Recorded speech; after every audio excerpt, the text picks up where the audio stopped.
Hi, my name is Clarence Slaub, and I'll talk to you today about wind energy. Have you ever driven down the road and come across a massive wind tower, or maybe just a massive wind farm, and you ever stop and think, what is this wind energy? Is it really all it cracks up to be? Is it really as good and efficient and going to make our atmosphere that much pollution free and make us less dependent on non renewable resources? Or is this all a lie? Well, I've gathered a couple resources and got the facts, and now I'm here to tell you the pros and cons of wind energy, and I'll let you decide whether or not it's good or bad. Wind energy was developed in the 1970s when there was a scare of energy crisis, and they were thinking that the fossil fuels were going to run out, and it was getting hard to find and stuff like that. So the government really started pushing this renewable resource of wind energy, solar, and hydro to really, lessen our stress on these fossil fuels. So they actually had some pretty good funding to start out right away. They kind of developed a few prototypes and they got a couple up and running. The first wind towers were from anywhere from zero point 0.5 to 1 megawatts. Nothing really too big, and they were just they had a couple major problems with them, a couple kinks. And government funding eventually kind of ran out where they didn't really go push for that anymore. And then now in the early 2000s, they're pushing for it again because everybody's going, global warming, fossil fuels are ruining us and they're going to run out in 50 years. So we need to start getting these renewable resources up and running. So the government's really starting to push now, getting a lot of extra funding and then also giving a lot of perks to companies that do the wind towers. And there's actually a new thing out now. I talked to a supervisor for the power plant up at Center that in 2020 they 20% of their power has to be renewable. So they've been installing these wind towers on their property up there, and then he's kind of talking with me about it, and he was like, wind energy is really good, except for we can't totally depend on renewable resources in the future because he said that you know not it's not always going to be windy. So we still need these backup fossil fuel generators to burn and produce electricity because might not always be sunny for solar and it might not always be windy for wind turbine. So you always have to have these backup plans. And I was also on this BP website, and you can there's this tab where it says how it works, and you kind of play around with the wind and stuff and different factors and everything. And I found out that well, it takes 9 miles per hour of wind to just start the generator, and it shuts down at 55. That's for a 3 megawatt. And I found out that only when it's at 50 to 55 miles per hour wind speed is when the generator is actually producing max 3 megawatts.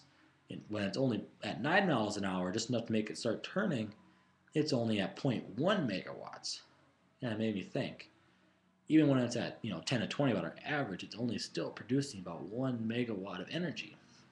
So it makes me stop and think, like, we have these big turbines, that we produce so many of this energy and everything, but the wind's not always going to be that strong to where we're producing the maximum out of these wind turbines. Yes, on a few occasions it will get up to that wind speed, but for the most part, it's all going to be right at that 10 to 20 miles per hour, and maybe even less than that. And that's going to be really affecting, because you kind of have to know day by day whether or not you're going to be, having to run these coal plants or if you'll have plenty of electricity built up from these wind turbines. So it's kind of a very, iffy thing, and that's kind of what he was trying to bring to my attention too. Is yeah, renewable energy is all great in this, but we can't really depend on solely on renewable energy.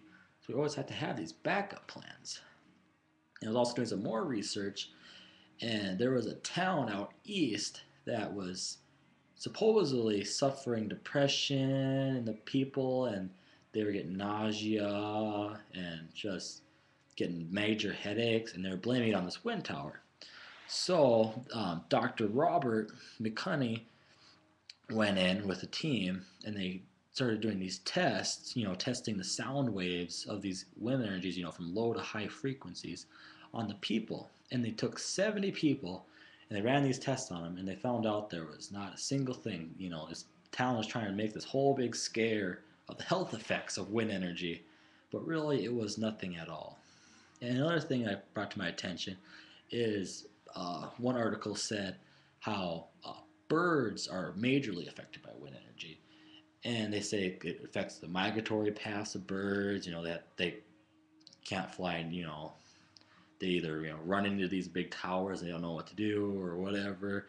And like I said, it also kills about 30,000 birds a year.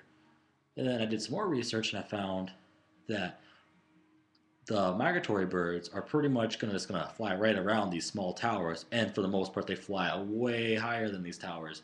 So, and these towers aren't like that immense where it's like a big China wall and they can't get across it. So that one was shot through, and then another one with the how many birds die. 30,000. Yeah, it seems like a lot when you just start thinking about it, but it's nothing comparable when I looked at 100 million birds killed by motor vehicles each year on the highway. So, there are a lot of things brought up by people, it's saying, this, and this, but looking at the big picture of everything, it really ain't that bad. And there's also a lot of fraud in the wind energy. Like, same with the oil energy. People go up and try leasing out people's land and stuff like that, or buying mineral rights or whatever. But, it's all good and whatever. But like on our farm, we have a test tower that was put up several years ago, and I was really little, and it was supposed to monitor the wind to see if we were a good zone for a wind farm. Well, that was the first crew. Well, they kind of fell through, and then a second one came through, and they were like, "Oh yeah, this, and this. They're really gonna get started and all that." And then once we took the papers in to get them finalized for the lease of the land, found out that it was actually a fraudulent company, that they were going to come just lease up all the land so no other wind towers companies could come in there and actually build. And these guys had no intention of building whatsoever. They just wanted to hold up your land so you couldn't do nothing with it. So once we found that out, then we definitely were a lot more careful. And now we finally have a third one coming in again, and they're really serious. They got the towers just about all ready. They just got to do a couple more things financially to get okay. Then they should be starting to put up towers here within the next couple of years. But you really just got to watch out with basically anything, even with oil or any kind of lease type thing. But other than that, I would love to have wind towers on my farm. I wouldn't have any problem looking out and looking at a wind tower. Not only knowing that I get some money each year from what the power it makes, but I also get the satisfaction of knowing I'm doing something to help the environment, and kind of being a little bit greener with everything I do. So that's my speech. Thank you.